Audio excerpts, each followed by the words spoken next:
ভিডিওটি শুরু করার আগে আমি আপনাদের সকলকে একটি প্রশ্ন করি, উত্তর কিন্তু একটু ভেবেচিন্তে দেবেন। প্রশ্ন হলো, আপনার কি মনে হয় আপনি কতটা ভালো বা কতটা খারাপ মানুষ? নিজেকে 1 থেকে 10-এর মধ্যে রেটিং দিন। দিয়েছেন? ওয়েল, আপনি নিজেকে যতটা রেটিং দিয়েছেন, কি হবে যদি আমি আপনাকে বলি যে আপনি তার থেকেও কয়েকশো গুণ বেশি ইভিল? সোজা ভাষায়, আপনি নিজেকে যতটা ভালো মানুষ মনে করেন, আপনি তার থেকে বহুগুণ বেশি খারাপ। বিশ্বাস হচ্ছে না, তাই না? তো চলুন প্রমাণ করি। Case 1, December 2023। 25 বছর বয়সী একটি ছেলে, মনে করুন তার নাম রাহুল। সে একদিন একটি বড় সুটকেসকে বয়ে নিয়ে যাচ্ছিল। পুলিশের সন্দেহ হয় পুলিশ তাকে ধরে ফেলে। সুটকেসটিকে চেক করার পর পুলিশ একেবারেই শকড হয়ে গেল। তারা রাহুলের মায়ের দিকে সেই সুটকেসটির ভিতরে পেল। পরে ইনভেস্টিগেট করার পর জানা গেল যে রাহুল তার মায়ের সাথে ঝগড়া করে তাকে ফেলেছিল। কেন জানেন? কারণ তার মা তাকে 5,000 টাকা দিতে অস্বীকার করে দিয়েছিল। আর এই ঝগড়ার কারণেই রাহুল তার নিজের মাকেই মেরে ফেলেছিল। এবার হয়তো আপনি ভাবছেন যে এই কেসটির সাথে আমার পয়েন্টকে প্রুভ করার কি সম্পর্ক আছে, রাইট? একটু থামুন। Case 2, August 2022। একজন আইএএস অফিসারের শিক্ষিত স্ত্রীকে একদিন পুলিশ গিয়ে অ্যারেস্ট করে নেয়। কেন? একটি ভয়ানক ক্রাইমের কারণে। এই মহিলা নাকি তার বাড়ির কাজের মেয়েকে টর্চার করতেন। সেই কাজের মেয়েকে মাঝে মধ্যেই তিনি দিনের পর দিন ঘরে বন্ধ করে রাখতেন। খাবার, জল কিছুই দিতেন না।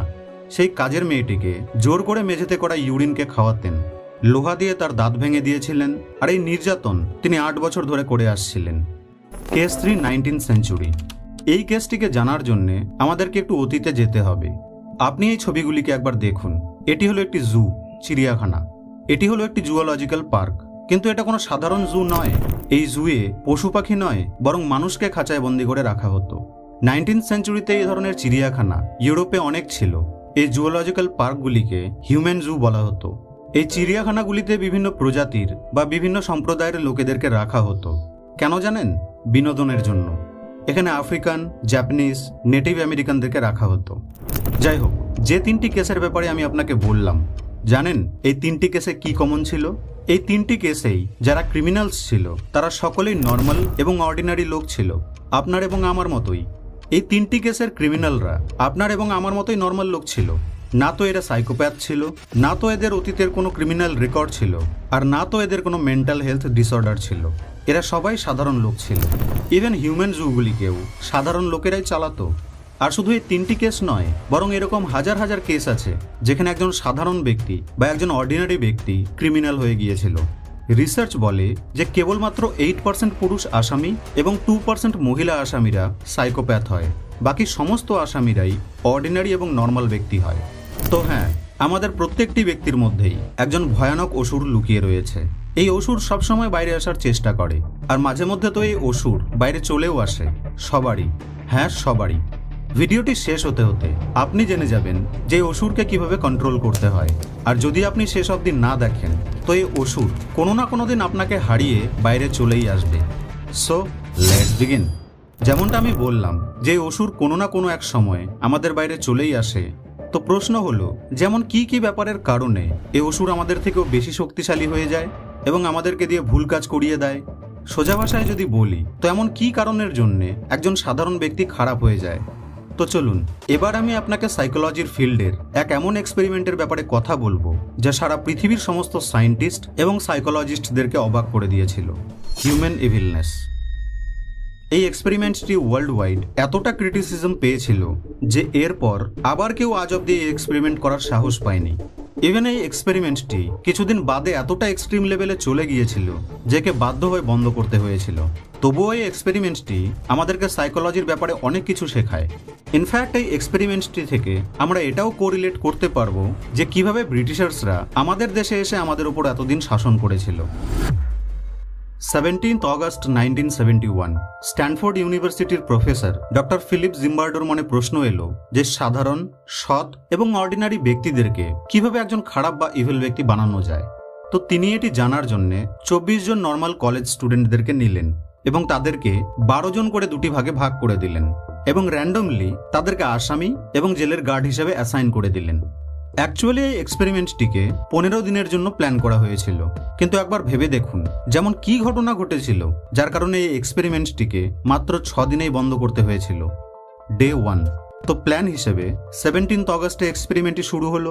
12 জন কাল্পনিক আসামি এবং 12 জন কাল্পনিক গার্ডকে একটি ঘরে বন্ধ করে দেওয়া হলো। সেই বেসমেন্টে অনেকগুলি সেলস ছিল, ঠিক যেমন কোনো জেলখানায় থাকে, ঠিক তেমনই।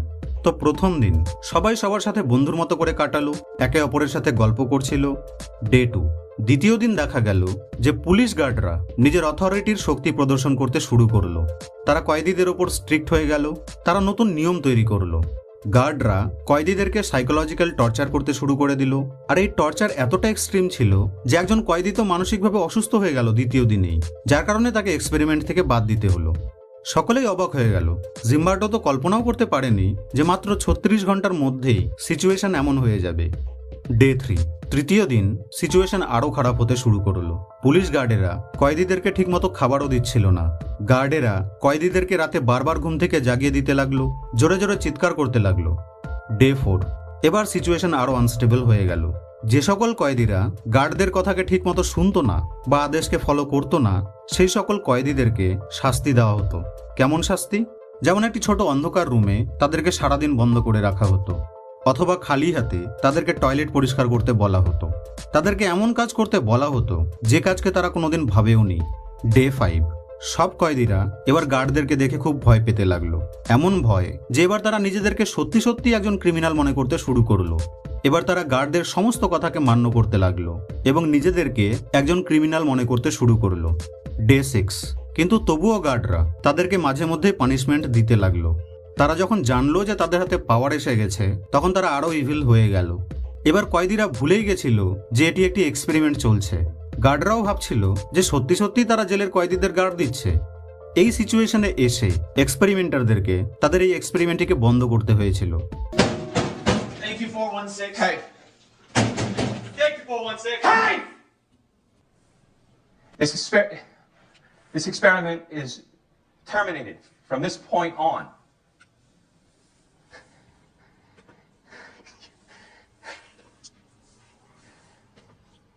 The Stanford County Jail is now closed. এক্সপেরিমেন্টকালীন আপনি কি নোটিস করলেন? যেখানে প্রিজনারদের ডিহিউম্যানাইজ করা হতো, আর এর জন্য প্রিজনার এবং গার্ডদের পোশাকে নাম্বার দেওয়া হয়েছিল। আচ্ছা, আপনি কি কোনোদিন পিঁপড়ে বা আরশোলাকে মেরেছেন? এই সকল জীবকে মারা খুবই সহজ একজন মানুষকে হার্ট করার তুলনায়, রাইট? কিন্তু কেন? মানুষ এবং পিঁপড়ে দুটোই তো লিভিং অর্গানিজম, তাই না? এর কারণ হলো ডিহিউম্যানাইজেশন। যদি আপনি কোনো লিভিং অর্গানিজমকে হিউম্যানাইজেশন করে দেন, তো আপনাকে সেই জীবকে আঘাত করতে সংকোচ বোধ হবে। সাইকোলজিতে একটি এফেক্ট রয়েছে যাকে স্লিপারি স্লপ বলে। এটি বলে যে কোনো কাজকে ছোট ছোট ভাগে ভাগ করে নিয়ে করতে করতে এক সময় পর আমরা বড় কাজকে করতে পারি। ফর এক্সাম্পল, যদি কোনো ব্যক্তি স্মোকিং শুরু করে, তো প্রথম সে একটি করে সিগারেট পান করবে, কিন্তু ধীরে ধীরে যতই সে অ্যাডিক্টেড হবে, ততই তার তখন বেশি সিগারেটের প্রয়োজন পড়বে। এবার একটি সিগারেটে তার দিন পার হবে না। ব্যাপারটিকে ভালো করে বুঝুন। ধরুন, মানুষ যে ক্রাইমগুলি করে সেগুলিকে আমরা 3টি ভাগে ভাগ করে নিলাম, গ্রেড 1, গ্রেড 2 আর গ্রেড 3। তো গ্রেড 1-এ সেই সকল ক্রাইমগুলি পড়ে যেগুলিকে আমরা ডে টু ডে লাইফে জেনে বুঝে বা অজান্তেই করে ফেলি, যেমন পরীক্ষায় চিটিং করা, ট্রাফিক রুলকে ব্রেক করা, মিথ্যে বলা, এই চ্যানেলটিকে সাবস্ক্রাইব না করা, অ্যাটসেট্রা। এবার যদি এই খারাপ অভ্যাসগুলোকে আপনি শুধরোতে না পারেন বা এই খারাপ অভ্যাসগুলিকে ফলো করতে বারণ করার জন্য আপনার কাছে কেউ না থাকে, যা সাধারণত আমাদের পিতামাতা গুরুজনেরা বাধা দেন, তো এবার আপনি নেমে আসবেন গ্রেড 2-তে। মানে এবার আপনি আরও ভয়ানক ক্রাইমগুলিকে করতে শুরু করবেন, লাইক চুরি করা, লোকের দুর্নাম করা, ফাইট করা, ঠকানো। এবার যদি আপনি এই ক্রাইমগুলিকেও করতে নিজেকে বাধা দিতে না পারেন, তাহলে এবার আপনি নেমে আসবেন গ্রেড 3-তে। এবার আপনি আরও বড় বড় এবং ভয়ানক ক্রাইমগুলিকে করতে শুরু করবেন, লাইক কিডন্যাপিং, মার্ডার, আরও অনেক কিছু। আর এইভাবেই আপনি দিনের পর দিন আরও বেশি ইভিল হয়ে যাবেন। যদি একজন ব্যক্তি চুরি করা শুরু করে, তো ইনিশিয়ালি সে ছোট ছোট জিনিসগুলিকেই চুরি করবে। এবার যদি সে কোনো নেগেটিভ ফিডব্যাক না পায়, তাহলে এবার সে বড় বড় চুরি করা শুরু করে দেবে।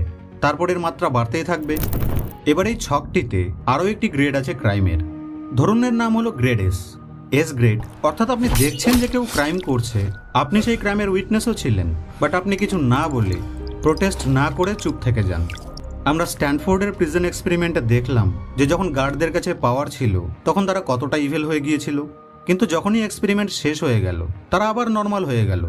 এমন নর্মাল যেন মনে হচ্ছিল যে সেই এক্সপেরিমেন্ট তো কখনো হয়নি। ঠিক ওই কলকাতার নির্ভয়া এবং পুনের পর্স ইনসিডেন্টের মতো।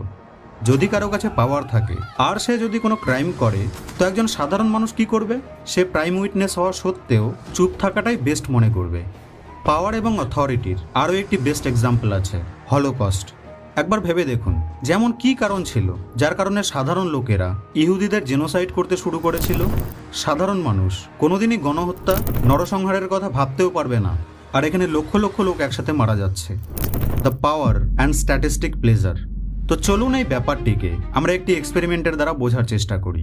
হ্যাঁ, মানছি যে ব্রেন ওয়াশ ছিল একটি কারণ, কিন্তু এটি ছাড়াও আরও একটি কারণ ছিল যা একটু জটিল, তবে মেন কারণ এটাই। ডক্টর ফিলিপ জিম্বার্ডোর একজন বন্ধু স্ট্যানলি মিলগ্রাম 1961-এ একটি এক্সপেরিমেন্ট করেছিলেন। এই এক্সপেরিমেন্টে মিলগ্রাম পার্টিসিপেন্টদেরকে একটি ইলেকট্রিক শক মেশিনকে অপারেট করতে বললেন এবং একটি মানুষকে কিছু প্রশ্ন করতে বললেন। যদি সে ভুল উত্তর দেয়, তাহলে পার্টিসিপেন্টস সেই ব্যক্তিকে শাস্তি দেবে। কি শাস্তি? Electric shock. এবার কত বেশি শক দেওয়া হবে সেটি পার্টিসিপেন্ট ডিসাইড করবে। ওই মেশিনটিতে 5 ভোল্ট থেকে শুরু করে 450 ভোল্ট অবধি সুইচ ছিল। আচ্ছা, ধ্যান দেওয়ার বিষয় হলো এই যে সেখানে একজন ইনস্ট্রাক্টরও দাঁড়িয়েছিল, যা সেই পার্টিসিপেন্টকে ইলেকট্রিক শক দেওয়ার জন্য উৎসাহিত করছিল। এবার আপনি হয়তো বলবেন, যেতে আবার স্পেশাল ব্যাপার কি আছে? কেন পার্টিসিপেন্টরা সেই ব্যক্তিকে হাই ভোল্টেজ শক দেবে? সেটি তো জাস্ট একটি এক্সপেরিমেন্ট ছিল, খেলাধুলোর মতো। প্রশ্নের ভুল উত্তরের জন্য নিশ্চয়ই পার্টিসিপেন্টরা তাকে হাই ভোল্টেজ শক দেবে না, রাইট? রং। প্রায় 65% লোকেরা 450 ভোল্টের শক দিয়েছিল এবং 100% পার্টিসিপেন্টস 300 ভোল্টের শক দিয়েছিল। এই এক্সপেরিমেন্টটি আমাদেরকে বলে যে কত সহজে আমরা আমাদের মনুষ্যত্ব জ্ঞানকে ভুলতে পারি। আর পাশে থেকে যদি কেউ একটু উস্কে দেয়, তাহলে সাধারণ ব্যক্তি থেকে ক্রিমিনাল হতে আমাদের আর একেবারেই সময় লাগবে না। আপনি কি জানেন যে ক্রাইম পেট্রোল, সিআইডি এবং সাবধান ইন্ডিয়ার মতো শোগুলি এতটা পপুলার কেন? এই শোগুলিতে লোকেরা ব্যাস একে অপরকে হত্যা করে, রাইট? এক্স্যাক্টলি, লোকেরা ওটাই দেখতে চায়। লোকেরা ওগুলিকে দেখেই স্ট্যাটিস্টিক প্লেজার পায়। স্ট্যাটিস্টিক প্লেজারই হলো সেই কারণ যে লোকেরা মারকাট, ফাইট, ভায়োলেন্স এইসব মুভিজ দেখতে বেশি পছন্দ করে। আর যে সকল লোকেদের স্ট্যাটিস্টিক প্লেজার একটু বেশি ভালো লাগে, আমরা তাদেরকে ভালোবেসে সাইকোপ্যাথ বলি। সলিউশন। প্রথমে আমি ভেবেছিলাম যে এই টপিকটিকে নিয়ে একটি ভিডিও তৈরি করব। পরে আমি ভাবলাম যে এটা বানানো ঠিক হবে না, এতে আমি ক্রিমিনালদের জাস্টিফাই করব। কিন্তু কলকাতা নির্ভয়া ঘটনার পর মনে হলো যে এই টপিককে নিয়ে ভিডিও বানানোটা এবং লোকেদের মধ্যে অ্যাওয়ারনেসকে পৌঁছানোটা বেশ জরুরি। তো চলুন জানি যে ইভিল না হব কিভাবে। যেমনটি আমি প্রথমেই আপনাকে বললাম যে ইভিল থটসকে বন্ধ করতে হবে। দেখুন বন্ধু, ইভিল থটস আসা কোনো খারাপ ব্যাপার নয়, কিন্তু সেই থটকে অ্যাকশনে পরিবর্তন করবেন কিনা সেটি সম্পূর্ণই আপনার হাতে আছে। মনে রাখবেন, এই স্লিপারি স্লপে দ্বিতীয় গ্রেডে কোনোদিনই আসা যাবে না। প্রথম গ্রেডে থাকলেও বিচার বিবেচনা করবেন। দ্বিতীয়, প্রমোট ইমাজিনেশন অফ হিরোইজম। একটি ভিড়ের মধ্যে বাস করে সাধারণ থেকেও অসাধারণ কিছু করাই হলো হিরোইজম। ইমাজিন করুন আপনি পাবলিক প্লেসে আছেন আর আপনার সামনে কোনো ক্রাইম হচ্ছে। ক্রাইম যে কোনো ধরনের হতে পারে, তো কোনোদিনই সেখানে ভিড়ের দর্শক হয়ে থাকবেন না। যদি সামর্থ্য থাকে তাহলে প্রোটেস্ট করুন। Third, treat others as you would like to be treated. এবারে এই ভিড়ের মধ্যে থেকে যদি একজন ব্যক্তি সামনে আসে প্রোটেস্ট করার জন্য বা সেই ক্রাইমকে থামানোর জন্য, তাহলে আপনিও তার সঙ্গ দিন। প্রতিদিন প্রতি মুহূর্তে আপনার কাছে এটা চুজ করার অধিকার থাকে যে আপনি হিরো হবেন নাকি ভিলেন, সৎ হবেন নাকি অসৎ। তাই নিজের সিদ্ধান্তকে ভেবেচিন্তে নিন। আপনাদের সঙ্গে আবার দেখা হবে নেক্সট ভিডিওতে।